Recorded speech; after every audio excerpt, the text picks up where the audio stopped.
नमस्कार, बहुत स्वागत है आपका प्रतिशोध में। और ये खबर आपको पता चली क्या? ये जो जज्बे वाली फौज अपने आप को कहती है पाकिस्तान की आर्मी, फील्ड मार्शल असीम मुनीर के नेतृत्व में क्या हुआ था आपको पता है? ऑपरेशन सिंदूर के दौरान इसको इतना डर लगा कि कराची छोड़कर ग्वादर की तरफ इनकी नेवी शिफ्ट कर गई, क्योंकि इनको लग रहा था 71 जैसे कहीं कराची सुलग ना उठे। अब इस बार अगर भारत ने कुछ किया तो क्या उधर चाबहार ईरान की तरफ चले जाएंगे क्या? बताएंगे हमारे साथ जो एक्सपर्ट्स हैं, आज आपको बताएंगे कि असल में पक क्या रहा है, और सिर्फ यहाँ नहीं दुनिया के अलग अलग वॉर फ्रंट्स पर क्या पक रहा है आज आपको बताता हूँ। पहले ये खबर देख लीजिए, रशिया यूक्रेन में फिलहाल सीज फायर नहीं होगा। व्हाइट हाउस में ट्रंप, जेलेंस्की और यूरोपियन लीडर्स की मीटिंग में सीज फायर पर सहमति नहीं बनी। मीटिंग में यूक्रेन की सुरक्षा गारंटी पर चर्चा हुई। ट्रंप ने मीटिंग रोककर पुतिन से फोन पर 40 मिनट तक बातचीत की। पुतिन और जेलेंस्की के साथ ट्रंप करेंगे त्रिपक्षीय शिखर वार्ता। अब सवाल यह है कि जब ये मीटिंग हो रही होगी और उसमें 40 मिनट अगर बीच में मीटिंग रोककर आप पुतिन से बातचीत कर रहे हैं, तो बाकी ये बताता है कि वहां जो मौजूद नहीं है उसका कितना बड़ा सिग्निफिकेंस है उसके मौजूद नहीं होने पर भी, कि 40 मिनट ट्रंप उनको फोन लगाकर बात कर रहे हैं। और दूसरे ये कि अगर सीज फायर नहीं हो सकता तो ये पूरी कवायद चल क्यों रही थी? क्या ये सुरक्षा गारंटी के नाम पर अमेरिका अपने जो हथियार बेचने का उसकी जो बॉटम लाइन थी उसको अचीव करने के लिए ये सब कर रहा था क्या? ये मीटिंग हुई क्यों और इससे अचीव किसको क्या हुआ और जेलेंस्की के हाथ में क्या आया? जरा जल्दी से पहले वो समझ लें। मार्शल पीके श्रीवास्तव मेरे साथ मौजूद हैं और जनरल के सिन्हा भी मेरे साथ मौजूद है। बहुत स्वागत है आपका सर। ये की क्यों थी मीटिंग? हथियार बेचने के लिए? मीटिंग इन्होंने इसलिए की थी कि पुतिन के साथ जो मीटिंग हुई थी वहां पर जो चीजें हुई थी उसका अब ये एक तरीके से क्रियान्वयन हो रहा है। आप कहिए अब उसमें हो क्या रहा है कि सब लोग आना चाहते थे, बिकॉज उनका अगर हमने जेलेंस्की को अकेले छोड़ दिया तो पिछली बार जो वो फरवरी में जो जेलेंस्की के साथ खतरनाक सी घटना हुई थी, सूट को लेके इसलिए नहीं टोका गया क्योंकि बाकी लीडर्स भी गए, सब साथ में आए और इस बार इन्होंने सूट पहना भी, उस पर भी बात हुई। हम पूरा इसको कल रात को देख रहे थे। लेकिन जो बॉडी लैंग्वेज थी, ट्रंप ने एक बात खास बता दी कि अब कोई सीज फायर नहीं होगा, पीस डील होगी।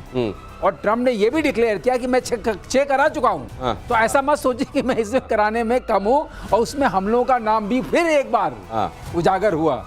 खैर छोड़िए, वो बात तो अलग है। लेकिन इससे एक बात साफ हो गई। और अब बताइए, सब लोग हैं उसके बीच में, आप 40 मिनट फोन करते हैं तो बाकी लोगों को क्या असर पड़ेगा? आप ये सोचिए कि नहीं आपके घर में लोग आए, आप बुलाएं उनको कि आइए मैं आपके बीच में आपकी जो समस्या है उसका समाधान करता हूं। उसके बाद अचानक आप एक फोन लगाएं और बोले बैठो मैं आता हूं जरा, और उसके बाद 40 मिनट बाद आप आए, तो ये अपने आप में बताता है कि वो लोग जो वहां मौजूद हैं वो कितने सिग्निफिकेंट हैं, और वो जिसको फोन लगाया गया वो कितना महत्वपूर्ण है। सर मुझे तो लग रहा है हथियार बेच लिया अमेरिका ने, बाकी सब तो जो हुआ सो हुआ। बहुत सही कह रहे हैं। देखिए खबर आ रही है $90 बिलियन। हाँ बताइए, इसकी आवाज आ रही है ना, और $90 बिलियन हथियार ही हैं, और वो कह रहे हैं वो पूरा का पूरा यूरोप करेगा उसका बंद। तो उनके दोनों हाथ में लड्डू है। ये यूक्रेन के पास तो दौड़ी भी नहीं है, कौड़ी भी नहीं है कि दे दे इनको। वो तो उनके पहले ही $500 बिलियन का जो रेयर अर्थ मटेरियल का डील कर चुके हैं। अब जिसको निकालना है तो पूरे देखिए यूरोप से निकालेंगे ये पैसे, $90 बिलियन की। उधर रशिया से भी इकोनॉमिक डील हुई है, वहाँ डील हुई है, रशिया जीत गया स्ट्रैटेजिकली। वो तो चाहता था, क्योंकि उसके ये भी कंसर्न है, स्ट्रैटेजिकली वहाँ हार हुई है, वहाँ डील कर लिया उन्होंने। मुझे तो एक चीज लग रही है सर कि कहीं किसी यूरोपियन लीडर ने पूछ ना लिया हो कि क्या वाकई वो कोई लुक अलाइक था, डुप्लीकेट था क्या पुतिन का? क्योंकि अगर इतनी देर आप मिल ही लिए थे अलास्का में, तो फिर 40 मिनट तक फोन पर बातचीत क्यों करते रहे? अगली खबर देखिए, जेलेंस्की के सामने ट्रंप ने फिर बघारी शेखी, दुनिया में 6 युद्ध खत्म कराने का दावा किया, भारत पाकिस्तान युद्ध का भी जिक्र किया। अब इनको सर ये एक माला ले लेनी चाहिए और उसके मन के मतलब 6 वाला मन का या 12 वाला मन का उसको फेरते रहना चाहिए। तो कह रहे हैं 6 वाले को 108 बार। हाँ 108 बार। हम लोगों की परंपरा है। अगर आप इतनी प्रयत्न करेंगे तो शायद बाद में हम ही मान जाएं कि भाई साहब आप ठीक कह रहे हैं। लेकिन एक बात है जो बताया जनरल सिन्हा ने, कि वो ट्रंप ने साफ साफ कहा during the press conference Zelensky के मुंह पे कि मैं कोई भी हथियार मुफ्त नहीं दे रहा हूं। As clear as that. NATO खरीदेगा, हम बेचेंगे और आपको पहुंचेगा। तो इसमें कोई शक नहीं है कि अब कोई भी चीज मुफ्त में नहीं मिलेगी अमेरिका से। दो ही लोगों ने खुल के कहा कि भाई ऐसा है कि पीस सीज फायर तो कराइए। वो जर्मन चांसलर हैं और एक ये मैक्रॉन फ्रांस के प्रेसिडेंट। बाकी लोग तो एक तरीके से टो लाइन कर रहे थे। तो पूरे को देख के ये लगता है कि सिर्फ 2 आवाजें वहां हैं जो सबसे अफेक्टेड हैं और बाकी कोई आमने सामने और मुझे आने तो ऐसा वाला लग रहा है जैसे वो कुल्फी वाले बेचने के लिए आते हैं ना, उस तरह की आवाज लगाते सीज फायर करते हुए घूम रहे हैं, और जो सीज फायर की आवाज में इनके पास पहुंचता है कि बताइए मेरे यहाँ झगड़ा चल रहा है, सीज फायर करा दीजिए, बोले डील कर लो पहले। ये सीज फायर के आड़ में डीलिंग चल रही है, आप ये देख लीजिए, और उसमें इनको नोबेल प्राइज भी चाहिए, ये भी तुर्रा उसके ऊपर पहले चाहिए। हाँ, वो भी चाहिए, वो बल्कि पहले चाहिए। और ऑपरेशन सिंदूर को लेकर पाकिस्तान नेवी पर बड़ा खुलासा जरा देख लीजिए। भारत के हमले के डर से कराची से ग्वादर भागी थी पाकिस्तान की नौसेना। सैटेलाइट तस्वीर से पाकिस्तान नौसेना की पोल खुली है। पाकिस्तान की नौसेना ने कराची बंदरगाह को खाली कर दिया था, सभी युद्धपोत को कराची पोर्ट से हटा लिया था। पाकिस्तान ने कई युद्धपोत ग्वादर पोर्ट भेज दिए थे। अगर आप नक्शा देखेंगे, जरा गौर से देखिएगा, तो आपको दिखाई देगा कराची पोर्ट, उससे थोड़ा अगर आप वेस्ट वर्ड चलेंगे, पश्चिम की तरफ, तो आपको दिखाई देगा। अब ये उस समय ये जो तस्वीरें आपके सामने हम रख रहे हैं, असल में उसमें ये यहाँ तो कुछ सांकेतिक तस्वीरें, लेकिन असल में वहाँ जो हुआ है वो ये हुआ है कि कराची से ग्वादर की तरफ शिफ्टिंग। उसी में अगर आप और आगे निकल जाएंगे तो उधर ईरान चाबहार आ जाता है। तो क्या इस बार जब मार पड़ेगी तो क्या ईरान कहेगा कि तुम्हारे एयर स्पेस का यूज करके जब ये चल रहा था ईरान इजराइल, तब तुमने बड़ा हम पे कहर ढाया, अब हमसे तुम मदद की उम्मीद कर रहे हो, चाबहार इधर आ भी मत जाना। आप जरा देखिए, यहाँ पर हम आपको दिखा रहे हैं, ये इसलिए क्योंकि 1971 में कराची किस तरीके से जला था और हफ्तों जलता रहा था, ये पाकिस्तान के पास एक्सपीरियंस है। और इस बार ये भी समझा जा रहा था कि जो बहुत दिनों से नेवी कह रही है कि हमारा ड्यू है, प्लीज दीजिए हमको भी थोड़ा हाथ साफ करने दीजिए, शायद इस बार हाथ खोल दिए जाएं नेवी के। इसी डर की वजह से कराची से ग्वादर की तरफ शिफ्ट हो गए, ये सोचकर कि ग्वादर में इन्वेस्टमेंट चाइना ने ज्यादा किया है, हो सकता है कि वहां पर हमला करने के पहले भारत 1-2 बार सोचे कि यहां पर मारें कि नहीं, क्योंकि यहां चाइना से फिर कहीं उलझन ना हो जाए। ये जो वहां गणित लगाई जा रही है, भारत इतनी गणित लगाएगा नहीं। अगर उसको चाहिए होगा ग्वादर, तो ग्वादर पर भी हिट करेगा। मैं ठीक कह रहा हूं सर? एब्सोल्युटली। देखिए, आईएनएस विक्रांत स्ट्राइक ग्रुप था और आप 7 से 10 तक तो 36 हमारे, जिसके अंदर में ये स्ट्राइक ग्रुप था, इसको हम फुटेला कहते हैं। उसके अंदर 6 सबमरीन नीचे, उसके अलावा उनके डिस्ट्रॉयर थे, फ्रिगेट थे, एंटी सबमरीन 36 एक छोड़ दे। और ये भाग खड़े हुए, कहाँ भागे? आपने कहा गोदार, और फिर भागे चाबहार।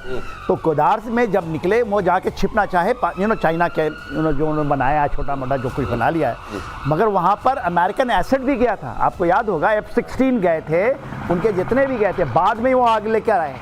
तो ये जो चीज़ है वो खुल के आ रही है सामने। और देखिए, आपने प्रधानमंत्री को याद दिला दिया, उन्होंने कहा है, और वो जब निकले और नेवल चीफ आए थे तो उन्होंने एक बात कही कि आपको बारी आएगी, तैयारी रखिए, आपकी बारी आएगी, तैयारी रखिए। तो इस बार क्या वाकई चाबहार की तरफ चले जाएंगे क्या? ये इधर से कराची से ग्वादर, ग्वादर से चाबहार आप जानते हैं उधर ईरान में, और ईरान इनको आने देगा क्या? क्योंकि डर तो इनका ऐसे ही दिखाई दे रहा है सर। ईरान इनको घुसने नहीं देगा, क्योंकि ईरान इनकी दगाबाजी, तो ईरान घुसने नहीं देगा। ये चाबहार वहाँ ग्वादर वहीं फंसेंगे। और ग्वादर में ये किस लिए गए? ग्वादर में चाइना कहेगा अब मैं नहीं बचा। हाँ, चाइना ऐसे अब जाओ, अमेरिका बचाएगा। उसके पेटीकोट के पीछे छिपना चाहते थे। लेकिन देखिए, जो भी भागता है, इनके यहाँ जैसे मुनीर बंकर में घुस गए, उनको फील्ड मार्शल बना दिया। अब ये भी भागी यहाँ की नौसेना, इनको भी कोई मेडल मिलना चाहिए भाई, ये भी डिजर्व करते हैं, ये भी तो भाग गए थे। भागने पर इनाम मिल रहा है, बंकर में छिपने पर इनाम मिल रहा है, बंकर में छिपने पर फील्ड मार्शल बना दिया जा रहा है, तो फिर इनको भी तो इनाम मिलना चाहिए। और पीओके में मुनीर और शहबाज की नीतियों का घनघोर विरोध चल रहा है। गिलगिट बाल्टिस्तान में लोगों का प्रदर्शन, सीपेक के खिलाफ लोगों में भारी गुस्सा है। कारोबारियों ने शोषण का आरोप लगाया है, कहा कमाई का बड़ा हिस्सा चीन को चला जाता है। बचे हुए हिस्से में पाकिस्तान सरकार मोटा टैक्स वसूल लेती है, हम क्या खाएं क्या कमाएं, ये कहा जा रहा है। यहाँ के व्यापारियों का कितना बड़ा विरोध प्रदर्शन। अब देखिए, अब जिस सीपेक की बात की जा रही है, उसी सीपेक का एक सिरा है वो ग्वादर पोर्ट, जिसके बारे में मैं आपसे बात कर रहा था। उसका एक छोर समझ लीजिए वो ग्वादर पोर्ट है। अब अगर एक जगह जाकर ये ग्वादर पोर्ट की आड़ लेकर, चाइना की आड़ लेकर खुद को छिपाते हैं, तो दूसरी तरफ चाइना के ही खिलाफ पाकिस्तान के भीतर कितना जबरदस्त विरोध प्रदर्शन है, ये भी आप देख लीजिए। तो ये जो पाकिस्तान के अंदर ये जो डबल वेमी है ना, ये जो दुधारी तलवार, और ये इसके लिए खुद जिम्मेदार है। ये उधर अमेरिका से भी सेटिंग रखते हैं, चाइना से भी सेटिंग रखते हैं, और इधर आप देख ही रहे हैं, यहाँ पर ग्वादर की आड़ भी लेना चाहते हैं, उधर इनके लोग परेशान भी हैं। इसके लिए पाकिस्तान खुद जिम्मेदार है सर। ये तो बिल्कुल सही है। पाकिस्तान में जो खैबर पख्तूनख्वा या आप बलूचिस्तान को देख लीजिए, चाइनीज सीपैक को लेके बहुत गुस्सा है, क्योंकि उनको ये पता चल रहा है कि हमारी सारी चीजें लेके जा रहे हैं, हमें एक्सप्लॉइट कर रहे हैं, और जो पैसा बन रहा है वहां से लोग ही लोग दिखाई दे रहे हैं सर। बहुत लोग हैं, और इनके बहुत। हाथों में तो बंदूक भी दिखाई दे रही है। सारे लोग खिलाफ है। और ये जो आप देख रहे हैं, इसमें एक बात और है, जो पैसा वहां से थोड़ा बहुत बचता है वो पाकिस्तानी आर्मी के जनरल्स खा जाते हैं, जो पंजाबी प्रोविंस के हैं। तो एक तरीके से जो हम हमेशा कहते हैं कि ये जो अंडा फूटने वाला है, या Pakistan is on tipping point two breakup, implode करेगा, उसमें ये सब रीजंस हैं। लेकिन सर मुझे एक चीज और लग रही है, जब ये सब हो रहा है गिलगिट बाल्टिस्तान में, तो अमेरिका इसको बड़े ध्यान से देख रहा होगा, जो चाह रहा है कि बलूचिस्तान से जाकर वो रेयर अर्थ मेटल और वगैरह ले बिल्कुल सही कह रहे हैं, दिखाई दे रहा वो भी देख रहा होगा कि ये इनको नहीं कंट्रोल कर पा रहे हैं, तो वहां कैसे होगा। जनरल सिन्हा, जी। इसमें कोई लर्निंग है क्या अमेरिका के लिए? अरे पूरी लर्निंग है। हाँ। देखिए गिलगिट बाल्टिस्तान में हो क्या रहा है। गिलगिट बाल्टिस्तान में सस्काम वैली, सस्काम का वैली, हाँ, वो जो उन्होंने चाइना को दे दिया, चाइना को दे दिया था 63 में, 62 के बाद। वहां पर जो ये चेक पॉइंट बनी हुई है, उस चेक पॉइंट के अंदर में इमिग्रेशन का चेक पॉइंट है, एक गाड़ी नहीं। क्या कहते हैं ये, वहां कहते हैं जो गाड़ियां चाइना से आती है कोई चेक नहीं होती उसकी। अच्छा। जो यहाँ से पाकिस्तान की तरफ से जाती है, बोलते इतने तंग करते हैं वहां के व्यापारी, इतने तंग करते हैं, और इसमें मिली भगत है पाकिस्तान आर्मी। तो जो मेन मुद्दा है, और गिलगिट बाल्टिस्तान में 2000, ये देखिए जो सीपैक है 2700 किलोमीटर का है, जिसमें कि आधा चाइना में पड़ता है, आधा इनमें पड़ता है। ये केवल गिलगिट बाल्टिस्तान का मेजर हिस्सा है और बलूचिस्तान का मेजर, और दोनों इतने डिस्टर्ब हैं, और बीच का हिस्सा खैबर पख्तूनख्वा वो। तो ये जो प्रोजेक्ट $70 बिलियन ने चाइना ने मान लिया है, एक पैसा नहीं दिया, इस बार मुहैया नहीं करवाया। इस साल जो है उनकी प्रोजेक्ट में एक पैसा नहीं लगा है, वो डूब चुका है, और ये चाइना मानता है।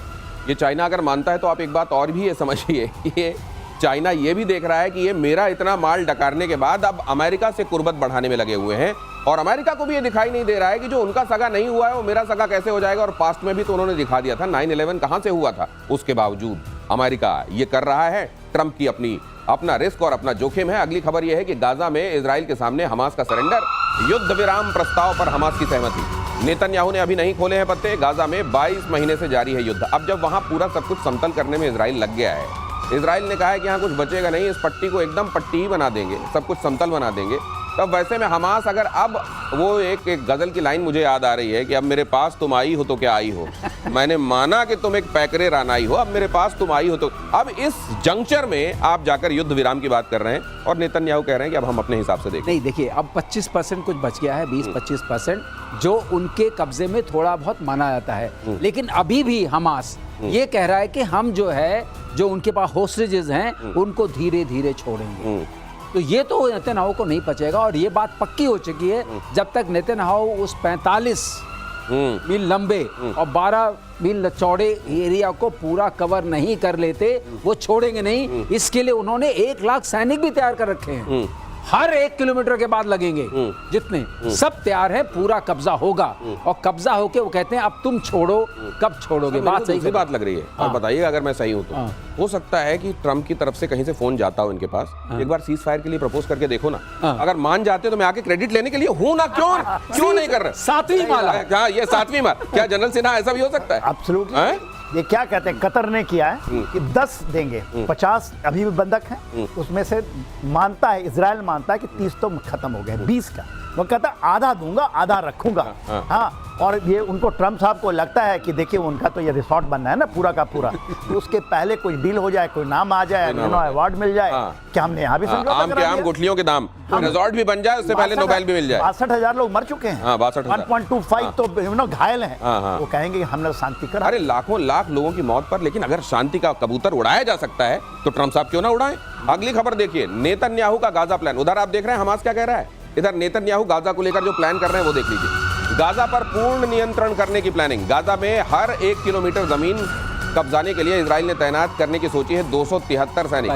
1 किलोमीटर में 273 सैनिक, लगभग 1 लाख सैनिकों को तैनात किया जा रहा है। अब आप सोच लीजिए, गाजा ये 43/12, अब ये गाजा यहाँ पर गाजा पर कब्जे के लिए ये हर 1 किलोमीटर पर 273 सैनिकों की तैनाती इधर चल रही है। उधर हमास कह रहा है हमसे शांति। मुझको लगता है खबर लीक हो गई, इसलिए हमास आके कह रहा है शांति वार्ता कर लेते हैं। अब खबर अब कहते हैं, अब आपने कही दिया है, चुग गई खेत, चिड़िया चुग गई खेत। अब आ रहे हैं आप शांति वार्ता करने के लिए।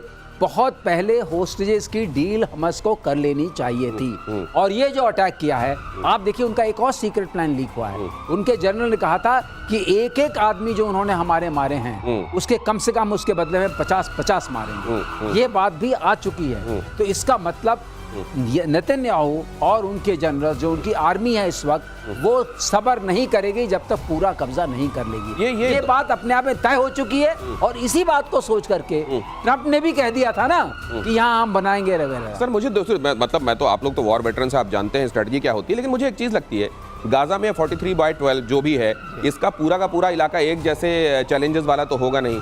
पर किलोमीटर 273 सैनिक, मुझे नहीं लगता, आप जरूरत के हिसाब से डिप्लॉयमेंट करते हैं, आपको कहाँ कैसी चाहिए, लेकिन मुझको लगता है ये 273 हर एक किलोमीटर पर तैनाती के पीछे इसमें साइऑप्स ज्यादा है, इसमें संदेश ज्यादा है, पोस्टरिंग ज्यादा है। क्या मैं ठीक कह रहा हूँ? एब्सोल्युटली सही। देखिए मैं आपको सामरिक दृष्टि दिखाता हूँ। एक कंपनी जो हमारी इन्फेंट्री, वही इन्फेंट्री है वहाँ पर, मैकेनाइज्ड इन्फेंट्री है, उसमें 250 लोग होते हैं। जब एक कंपनी देखती है exactly in CICT and absolutely जो ये, उसमें आप 5 से 6-7 किलोमीटर के इलाके को देखते हो, उससे भी बड़ा आपका जो एरिया ऑफ रिस्पॉन्सिबिलिटी होता है जो ऑपरेशन करने का, उससे 12-13 किलोमीटर दिया जाता है। और हम लोग तो कंपनी कमांडर हैं, हमने किया हुआ है। प्लाटून को भी, एक प्लाटून में 30 आदमी होते हैं, उसको भी इतनी छोटी 1 किलोमीटर नहीं दी जाती, क्योंकि आप देखिए ट्रुप की डेंसिटी को जो, तो एक एक चप्पे पे एक आदमी खड़ा कर देंगे। यदि आप करेंगे ना, 10-10 मीटर पे एक सोल्जर खड़ा होगा बंदूक 10 मीटर पे। अब आप सोचिए ना, तो मतलब इसमें इरादे ज्यादा दिखाई दे रहे हैं। आप बताए ना, हाँ, 1 किलोमीटर स्क्वायर किलोमीटर में तो 10-10 मीटर पे एक बंदा खड़ा है, उसकी रेंज जो होती है 300 मीटर की होती है उसके बंदूक की, या उसके गोले मारने की। तो ये मतलब आप ये कह रहे हैं सर, हमास का बैक्टीरिया भी नहीं बचेगा अभी, कुछ नहीं बचेगा, कुछ नहीं। यहाँ पर जो आप जिस तरीके के सूडान जा रहे हैं, सूडान, साउथ सूडान जा रहे हैं। अब वो साउथ सूडान जा रहे हैं, कहीं ना कहीं से तो खैर वो उनका चलता ही रहेगा, क्योंकि ये जो दुनिया में ये इस तरीके के पलने वाले जो इकोसिस्टम है वो भी कहीं ना कहीं से चलते रहते हैं। लेकिन वहां से नहीं जहां से अब तक चलता रहा है। नेतन्याहू ने अपने दिमाग में ये क्लियर कर लिया और किम के ऑर्डर से अगले वॉर फ्रंट पर चलिए जरा। किम के ऑर्डर से सकते में अमेरिका, किम ने कहा धड़ाधड़ बनाओ परमाणु हथियार। ऐसा हो गया जैसे ये परमाणु हथियार ना हुए पापड़ बन रहे हो, जैसे ये धड़ाधड़ बनाओ, बेलते चलो। किम जोंग उन का बयान ऐसे वक्त में आया है जब साउथ कोरिया और अमेरिका ने सैन्य अभ्यास करना शुरू कर दिया है। तो साउथ कोरिया और अमेरिका वॉर ड्रिल कर रहे हैं, और इधर किम जोंग उन की बहन तो पहले ही कह चुकी हैं कि हम अमेरिका से कोई बातचीत नहीं करेंगे। अमेरिका हम जानते भी नहीं अमेरिका कौन है साउथ कोरिया के मामले में। और अब ये भी कह दिया कि बनाओ बनाओ हथियार बनाओ, और वो भी परमाणु हथियार। परमाणु हथियार के लिए जैसा यहाँ शब्द इस्तेमाल किया गया है उसको मैं फिर से एक बार दोहराता हूँ, धड़ाधड़ बनाओ। ऐसा लग रहा है लाइन फैक्ट्री, कहीं जीन्स बनाने की कोई फैक्ट्री है, लो धड़ाधड़ बनाओ। सर ये तो परमाणु हथियारों की कम से कम इज्जत कर लेते धड़ाधड़ बोलने के पहले। बट वो चाइना को फॉलो कर रहे हैं। चाइना ने 600 बना चुके हैं और 2035 में बोलते हैं 1500 बनाएंगे। धड़ाधड़ सब बना रहे हैं, तो वो तो फॉलो कर रहे हैं। रशिया के पास 5000 का जखीरा है, 5000 के 16 नीचे अमेरिका है, वो भी बनाना, लिटिल मैन फटल मैन सब बना रहे हैं। जरूर मैं एक ऐड करना चाहूंगा, ये धड़ाधड़ में एक बात है, बाकी लोग तो डेटरेंट के लिए बनाते हैं। हाँ, डेटरेंस के लिए ये बनाते हैं असली वाला। अच्छा, इनका इतना कोई और कोई चीज नहीं है। ये कहते हैं मैं तो मारूंगा, इसी से मारूंगा। अच्छा, मेरे पास एक ही चीज है। हो। मतलब बाकी लोग ये कहते हैं कि जब मेरे पास कुछ नहीं बचेगा तब मैं इससे मारूंगा, और ये कहते हैं कि मैं शुरुआत ही इससे करूंगा। यही है मेरे पास, यही इसके अलावा कुछ है नहीं। अब देख लो, इसलिए ये बड़े खतरनाक है इस मामले में। दाएं बाएं वैसे ही फेंकते रहते हैं। जापान के दाएं से भेज दिया, किसी को ऊपर से फेंक दिया, ये सब करते रहते हैं। तो ये किम इस मामले में सबसे खतरनाक है, क्योंकि इनके पास यही शुरुआती है और कुछ है ही नहीं है। तो इनके पास अगर यही है और कुछ नहीं है, तो दुनिया भर में ईरान को बनाने से रोका जा रहा है, ये सब किया जा रहा है। असल में जिसकी तरफ निगाह होनी चाहिए और जो सन की नंबर 1 है और कभी भी कुछ भी कर सकता है, वो तो किम जोंग उन है।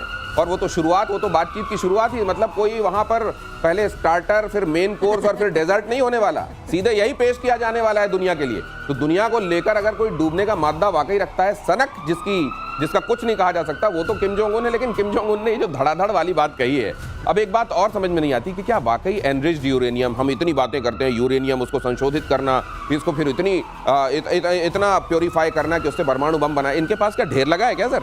देखिए, जो आप ये देखेंगे कहाँ से आया। पाकिस्तान से चाइना के थ्रू पाकिस्तान गया था, पाकिस्तान से इनके पास न्यूक्लियर आया, उन्होंने न्यूक्लियर बनाया और बोला कि हम न्यूक्लियर बन गए। अभी तो रशिया भी उनके पास साथ में। उनका स्ट्रैटेजिक पार्टनरशिप है, मोस्ट ट्रस्टेड स्ट्रैटेजिक। 12,000 सोल्जर भेजा केवल नॉर्थ कोरिया ने चाइना के साथ, बहुत बड़ी दोस्ती। तो उसमें कहीं कमी नहीं आएगी यदि इनकी मंशा होगी और डिफरेंस पैदा करना है तो ये तो 3,000 5,000 से भी ज्यादा बना देंगे। और तो ये कभी इनको तो कभी ट्रम्प यहाँ भी जाए, नहीं, यहाँ भी जाके कहे कि नहीं, वो तो गए थे और उसके बाद क्या हुआ वो भी दुनिया ने देखा, लेकिन जाके यहाँ पे भी कुछ कर लें ऐसा कि नोबेल मिल जाए। दिनेश, ऐसा भी तो है। इनका ये है कि इन्होंने जैसे उन्होंने पाले हुए हैं कुछ पाकिस्तान, ये वो, ये इन लोगों के हैं। ओह, अच्छा, ओके। ये उनकी तरफ से, रशिया की तरफ से, चाइना की तरफ से, दोनों तरफ से डील करते हैं। ओके। ये अपना नहीं, लेकिन सर मेरे को इसमें आप देखिए, पाकिस्तान को आप अंडररेट कर रहे हैं सर। वो उसी का दौर है जो इस जमाने में इधर का लगता रहे और उधर का हो जाए। ये पाकिस्तान में है सर, बहुत लगता है इधर का है, हो उधर का जाता है, इधर का माल खींच लिया। और मुझे लगता है कि विश्व शक्ति, खास तौर से जो समझा जाता है पोल्स अपार्ट है, जैसे अमेरिका और चाइना, उनमें अगर कोई ब्रिज बन सकता है सर, हाँ, ऐसा खतरनाक ब्रिज, ये केवल ये भाई मुनीर का ही बन सकता है। मुनीर का ब्रिज। अगली खबर देखिए, कनाडा को 5 आइज से बाहर करेंगे। 5 आइज, 5 आंखें, ये 5 आइज से बाहर करेंगे ट्रंप के टॉप सलाहकार पीटर नवारो ने प्रस्ताव दिया है। ट्रंप ने जल्दी प्रस्ताव को मंजूरी देने के बारे में मन बना लिया है। 5 देशों के खुफिया समूह का गठबंधन, ये 5 आइज, ये 5 आंखें। अब ये 5 आंखें कौन कौन है? इसमें यूनाइटेड स्टेट्स शामिल है, इसमें यूनाइटेड किंगडम शामिल है, इसमें ऑस्ट्रेलिया शामिल है, इसमें न्यूजीलैंड शामिल है और इसमें कनाडा शामिल है। और कनाडा को बहुत इसमें वो भी था, आपको याद होगा आतंकी निज्जर के संदर्भ में ये जब बातें हुई थी तो ये कहा गया कि निज्जर के संदर्भ में हमको खुफिया इनपुट मिले हैं, भारत का हाथ है इसमें। और ये खुफिया इनपुट कहाँ से रहती है? 5 आइज वाले में। तो जिस 5 आइज के चलते ये इतने चौड़े हो रहे थे, उस 5 आइज से कनाडा को ही निकाले जाने का अब हाल बन गया है। सिर्फ इतना ही नहीं, ट्रंप तो हर दिन कहते रहते हैं हमारा 51वां राज्य कौन सा है, तो उधर से आवाज आती है कनाडा। तो ये ऐसे में सर कनाडा के बहुत सारे भ्रम अब दूर हो रहे होंगे। बहुत भ्रम दूर हो रहे हैं। कनाडा इस वक्त ऐसी आइसोलेटेड कंडीशन में है, 5 आइज से निकाल दिया दिनेश, ये बहुत बड़ी कनाडा के लिए हार होगी। क्योंकि कोई भी शक्ति इंटेलिजेंस के जरिए चलती है, जो डीप स्टेट ये बार बार कहते रहते हैं, ये उसका हिस्सा है। मुझे तो दूसरी बात general Sinha, and correct me if I am wrong, United states असल में ये कह रहा है कि अरे भाई अब तो तुम मेरे ही 51वें राज्य हो, तुमको अलग से 5 आइज क्यों? एब्सोल्युटली, अब तो तुम मेरी 2 आंखें हो। न्यूक्लियर अम्ब्रेला हम देंगे। उन्होंने कहा उन्होंने गोल्डन डैम बना रहे हैं, बोलो आपको पैसे खर्च करने की जरूरत नहीं, हम गोल्डन डैम बना रहे हैं। आप क्योंकि इकानवे देश हैं, बोला है डोनाल्ड ट्रंप ने, आपके पैसे हमारे पास होंगे। और देखिए बहुत सारी चीजें हो रही हैं, आपको पता होगा वहां पर कितने बार एक गाड़ी जब बनती है ना, 5 बार जाती है कनाडा, वापस यहाँ उसको रन करना है, वहां गई टायर लगना है, तो यहाँ कनाडा का ऐसा संबंध। और देखिए डोनाल्ड ट्रंप ने क्या बना दिया। और लेकिन इसमें एक और मजेदार बात है, एक सेकंड, ये जो पीटर नेवारो की बात हो रही है बड़ा इंटरेस्टिंग है। पता है कौन है? पीटर नेवारो यही है जो कहते थे कि यदि रूस के साथ आपका ये चला तेल तो आपको 500 टाइम आपको लगाएंगे। वही है पीटर नेवारो, 500 टाइम इन्होंने धमकी दी थी। Peter Navarro is a very dangerous man. और वो क्यों कह रहे हैं यहाँ पर, उसमें भी भारत को जोड़ा है इन्होंने, इसमें भी भारत को जोड़ा है। अच्छा, आप डीप जाएंगे क्यों लगा रहे हैं ये? कहा कि आपका बहुत अच्छा संबंध बन रहा है भारत और कनाडा का, इसलिए जोड़ा है, बोला है इसमें। अच्छा, नहीं तो इसमें से सबसे हार्ड लाइनर जो है वो पीटर नेवारो ही है। पीटर नेवारो के बारे में ये जो, और he is got the years and eyes of Trump. अच्छा, ये अपने आप में बहुत खतरनाक बात है पूरे विश्व के लिए। लेकिन ये जो इस वक्त कर रहा है, जो 4 आइज वाला मामला है, ये थोड़ा कनाडा को डिसिप्लिन भी करेगा। अच्छा। और अभी आपको एक हमारे डिप्लोमेट हैं, बहुत अच्छे माने आते हैं, उनकी एनालिसिस ये है कि इस वक्त जो इन्होंने मंथन किया है ट्रंप ने, this is not the final stage. ये फाइनल स्टेज में आप देखिएगा it resettle, India will again gain the access. अच्छा। और वो चीज सेटल करने के, कनाडा को डिसिप्लिन करना बहुत जरूरी था। क्योंकि ट्रूडो ने आके बड़ी बड़ी बातें करनी, जस्टिन ट्रूडो वाला मामला जो है, असल में भारत ने ये गाहे बगाए, अगर भारत को भी कहीं स्कीम ऑफ थिंग्स में देखकर पीटर नवारो ये बात कह रहे हैं, तो ये बात भी दुनिया को बार बार भारत के नेतृत्व ने बताई है कि अपने हितों को देखते हुए ही भारत कदम आगे बढ़ाएगा। वरना जो हमारे परमानेंट फ्रेंड्स हैं, जो हर हाल में हमारे साथ रहे हैं, वो हमारे साथ हैं। वरना दूसरों के बारे में हमेशा से ही यही रवैया है, आओ तो वेलकम, जाओ तो भीड़ कम। अगली खबर यह है, अमेरिका के आगे खमेनेई का सरेंडर। परमाणु कार्यक्रम से ईरान ने लिया अब तक का सबसे बड़ा यू टर्न। ईरानी विदेश मंत्रालय की तरफ से कहा गया कि अगर अमेरिका और यूरोपीय देशों की तरफ से लगाए गए प्रतिबंधों में ढील मिले तो उसके बदले ईरान भी नियम मानने के लिए तैयार है। कमाल है साहब, क्या बात है। ऐसे में ही गुड मॉर्निंग कहने का दिल करता है। बहुत बढ़िया, हैं? बहुत ये बढ़िया। अचानक आप, पता नहीं, मुझे वो देखना पड़ेगा सर, वो कौन सा वृक्ष है बरगद का, ईरान में कहीं है तो देखना पड़ेगा, जहां अचानक ये समाधि में गए होंगे और उसके बाद इनको ख्याल आया होगा कि चलो ईरान की इतनी दुर्गत करा दी, सब करा दिया, उसके बाद कह रहे हैं अगर वो सैंक्शंस पे विचार करें तो हम भी अपना रवैया बदलें। लेकिन इसमें दिनेश हमारा भी हित है। हाँ अगर वो इनके वजह से सैंक्शन हटता है, हम भी इनका तेल ले लेंगे। हाँ, हमें भी तो तेल चाहिए। सही बात। तेल के लिए एक और कंट्री बन जाएगी। हाँ। वेनेजुएला भी कोई थोड़ी बात मान ले तो वहां से भी थोड़ा तेल मिल जाएगा। हाँ। तो बेसिक आइडिया ये है हाँ। कि अगर ये जो रीबैलेंसिंग और रीसाइजिंग हो रही है ग्लोबल, उसमें इन्होंने ये बात ऐसी की है जिसका मैं एक तरीके से स्वागत करता हूं कि देर आए दुरुस्त आए। अब इनको समझ में आ गया है कि काम नहीं चलेगा। तो मतलब ये जो कहा जाता क्योंकि है रशिया के साथ, देखिए जोड़िए, रशिया की ट्रम्प के साथ जो चल रही है जोड़ तोड़ हाँ। और सांठगांठ ऐसी लग रही है कि पक्की बन गई है, पक्की। तो ईरान ने कहा अब मौका आ गया, अब मौका आ गया है, अब मैं थोड़ा हम भी- नेगोशिएट कर सकता हाँ, हूँ। यूं नहीं, लेकिन कर सर ले। एक चीज और है, मुझको ये लगता है कि जो कहा जाता है कि सैंक्शंस जो हैं उनके अगर बहुत दिनों तक लगा दिए जाएं तो उसके साथ भी मुल्क रहना सीख लेते हैं। देख लीजिए ईरान को, देख लीजिए रशिया को, लेकिन ऐसा नहीं है सर, उसका कहीं तो असर होता है। इसीलिए हाँ, बहुत बड़ा असर है। देखिए इनके पूरे एसेट फ्रीज हुए हैं, ऐसे फ्रीज हैं। वो चाहते हैं $300 बिलियन रशिया का फ्रीज है, वो भी पुतिन ने वहाँ कर लिया डील कि वो छोड़ा जाएगा। इनके ज़्यादा हैं, $700 बिलियन के आसपास का है इनका फ्रीज किया हुआ। इसके अलावा वो पहले की, क्योंकि इनकी इतनी अच्छी दोस्ती थी अमेरिका और इसके बीच में, इसराइल के साथ भी दोस्ती थी। आज जो बात हो रही है, केवल मैं एक चीज़ जोड़ना चाहता हूँ, जो 6 लड़ाइयों की बात हो रही है ना, उसमें इराक और इसराइल की भी लड़ाई का एक है। हाँ, एक 5 माला। में छठा ये है, ये माला वही है कि हमने यहाँ पर शांति करा दी, वो भी है। छठा ये है, और 7वां हो जाएगा आपका यूक्रेन और रशिया, वो भी है। उन्होंने पहले अपना क्रेडेंशियल रखा, सीवी रखा कि देखिए 6 करा चुका हूँ, 7वां मैं करा लूंगा। नगोर्नो कराबाख इसके ऊपर है। धमकी भी दी कि अगर आप बात नहीं माने फिर समझिए। नहीं, ये लेकिन उस तरह का मुझको याद आता है सर, कुछ लोग जो पढ़ाई लिखाई ऐसे ही करते थे और जाके वो एग्जाम नोट शीट पे कुछ लिख के आ जाते थे, फिर वो नंबर जोड़ रहे होते थे। नहीं, इसमें ठीक है वो नहीं लिखा है, लेकिन कुछ तो लिखा है, इसका आधा नंबर तो दे ही देगा। इस तरीके से मुझको लगता है ये पीस, नोबेल पीस के लिए भी इसी तरीके से जोड़ रहे हैं। अगली खबर देखिए, बीजिंग में विनाशक हथियारों की परेड, सैन्य परेड रिहर्सल में hypersonic missile, laser tank, drone शामिल। YJ सीरीज की एंटी शिप मिसाइलें भी दिखाई गई। चीन बीच बीच में सर अपने फैंग्स दिखा देता है। फैंग्स, हैं?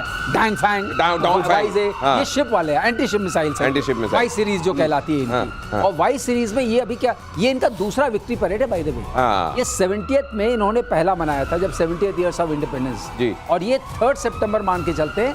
2 सितंबर को जापानीज ने सरेंडर किया था फॉर्मली इन 1945, वहां से ये रिलेट करते हैं। अच्छा। तो ये 80th है, और 80th को ये मान के चलते हैं कि 80th में सेकंड ही है, ऐसा नहीं कि हर साल करते हैं। और उसमें इन्होंने जो कुछ दिखाया है, अब वाई सीरीज का खुल के आ रहा है। वाई सीरीज जो वाई 17 की बात हो रही है, ये अगर आप इसका ब्रोशर पढ़ें, हाँ। जो हम लोग पढ़ते हैं हमेशा, वो बड़ा खतरनाक है भाई। अच्छा, वो खतरनाक है। तो चारण और भाट के बारे में जैसे आप सुनते हैं ना कि पहले राजा महाराजाओं के बारे में वो जो करते थे, उनके व्यक्तित्व और कृतित्व को और बढ़ा चढ़ाकर बताया जाता था, उसी तरीके से ये चाइना के ब्रोशर होते हैं। इसमें आप हथियारों के विषय में पढ़ लेंगे, आपको लगेगा चाइना के सामने कहां टिकेगा कोई, अमेरिका को भूल जाना चाहिए, सरेंडर कर देने, ट्रम्प को यूं करके आना चाहिए शी जिनपिंग के सामने। लेकिन वो वहीं तक होता। सर ये शुन जू की जो फिलॉसफी है, वो कहती है बगैर युद्ध लड़े तुम जीत जाओ। तो उसमें बीच बीच में आपको अपने जहर वाले दांत दिखाने पड़ते हैं। दिखाने पड़ते, आपने देखा ना 17 B10C, आप PL-15 अब आ गया, असलियत मार आ गया। देंगे। तो वो गलती हो गया। 81% जो दे दी है वो सारे फेल हो गए। अदरवाइज इनकी नेवी क्यों भाग गई? उन्होंने तो उनको बोला ना कि सबमरीन भी दिए हैं, 4 तो आप कल बता रहे थे, 10 और देंगे, 3 आ गया है, 10 और आएगा आसपास।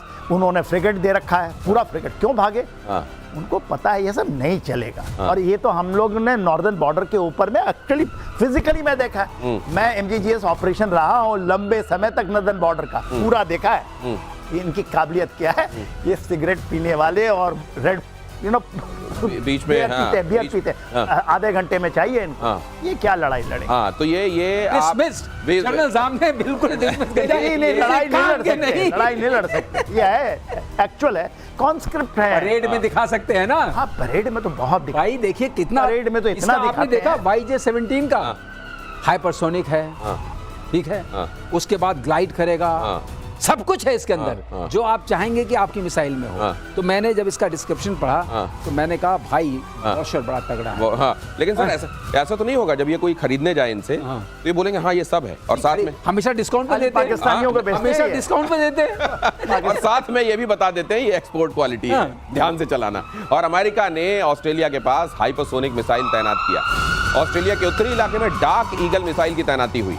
अमेरिकी डार्क ईगल को पहली बार विदेश में तैनात किया गया है। अब डार्क ईगल मिसाइल की रेंज में चीन का बड़ा समुद्री इलाका है। अब आप ये समझ लीजिए कि ऑस्ट्रेलिया में अमेरिका की एक बड़ी खतरनाक मिसाइल को डिप्लॉय किया गया है। वो डिप्लॉय क्यों किया गया है? ताकि चाइना जो साउथ चाइना सी में अपनी दादागिरी दिखाता रहता है उस पर थोड़ी लगाम लगाई जा सके। ये डार्क ईगल उसी का मैच है YJ-17 का। अच्छा, उसका मैच है क्या सर? मैच है। अच्छा। उसी का मैच है, ओके। लगाया गया है। अच्छा। तब उन्होंने YJ-17 को अपने विक्ट्री परेड में दिखाया है। अच्छा, ऐसा नहीं है, हमारे पास भी है। हाँ, है, सब कुछ है। हाँ। आप चिंता नहीं करिए, माल सब है। हाँ। तो ये सर ये पोस्चरिंग जो है, ये तुम्हारे पास ये है तो मेरे पास ये है, तुम्हारे पास ये है तो मेरे पास ये है, ये महाशक्तियों की पोस्टरिंग क्या दुनिया को किसी दिन खतरे में डाल सकती है? नहीं। देखिए, इसमें डार्क ईगल के बारे में ये जो एक चीज़ है इसको कहते हैं नॉन एक्सेस है एंड एरिया डिनायल। तो ये बहुत डेंजरस है। ये एरिया डिनायल जो कि रणनीति है, चाइना की एक डिक्लेयर्ड रणनीति है कि हम अपने एरिया को डिनाई करेंगे। डार्क ईगल उसको हाइपरसोनिक है, 2777 ऐसे ही कुछ है, 2777 किलोमीटर की इसकी रेंज पूरे जत पे आता है। और एरिया डिनायल की जो बात करते हैं उसकी पूरी रणनीति को इसने तोड़ दिया है। तो यदि मारेंगे तो अमेरिका को मारेंगे वो, ये तो ऑस्ट्रेलिया है ना, अमेरिका तो बहुत दूर बैठा हुआ है। यदि आप बोलिएगा उसका वेस्ट कोस्ट भी जाइए तो गुआम को भी यदि मारना चाहेंगे तो कहाँ मारेंगे? दिक्कत वो है, क्योंकि ऑस्ट्रेलिया में तो लगा दिया और उनको एक फ्रंटलाइन स्टेट बना दिया। ऑकस बनाया ना, ऑकस का हिस्सा ही है जो ऑस्ट्रेलिया, यूके, अमेरिका का हिस्सा है। नाटो को ये लाना चाहते थे, नाटो नहीं है तो ऑकस बना दी, वार्ड तो चला नहीं। तो है तो डेंजरस, चाइना के कान तो खड़े, पैर की जमीन तो निकली। तो ये एंटी एक्सिस एरिया डिनाइल ये लगभग समझ लीजिए वैसे कि ये मेरा इलाका है, यहाँ मत आना, आओगे तो मेरे पास ऐसी चीजें हैं कि मैं तोड़ फोड़ दूंगा। एरिया को एरिया पूरा एरिया, और साउथ जैसे चाइना दिल्ली है ऐसे पूरे के पूरे एरिया को। हाँ, एरिया को दिनेश, डिनाइल, एक बात एरिया ध्यान रखना डिनाइल है। कि जब इन वेपन्स की बात आती है रॉकेटरी की तो नथिंग टू बीट इंडिया, नहीं रशिया। अच्छा, nothing to beat Russia. Okay. ये अगर 5+ चलती हैं, हाइपरसोनिक मिसाइल्स हैं, 6+ चलती हैं, वो 20+ चलती हैं। गार्ड वहाँ जाके इनका मामला समाप्त हो जाता है, वहाँ से वो शुरू करते हैं। इसीलिए उनके साथ जो मुलाकात होती है प्रेम पूर्वक होती है। अच्छा, आप प्रेम बढ़ाने के लिए स्पीड ज्यादा रखिए, रेंज ज्यादा रखिए। हाँ, आर्सेनिक की बात बाराबोस ने अभी छोड़ा है। नहीं, आप बिल्कुल सही कह रहे हैं सर। आप जिस प्रेम की बात कर रहे हैं, असल में ट्रंप अब जिस तरीके से पीस की बात कर रहे हैं, वैसे में प्रेम की परिभाषा भी बदल के अब ये वाला प्रेम हो जाना चाहिए जिसकी बात आप कर रहे हैं। जब इतना पीस की बातें ट्रंप कर रहे हैं तो फिर प्रेम भी अब वो प्रेम हो जाना चाहिए जिसमें मिसाइलें आपस में जाकर टकराती हैं। और ताइवान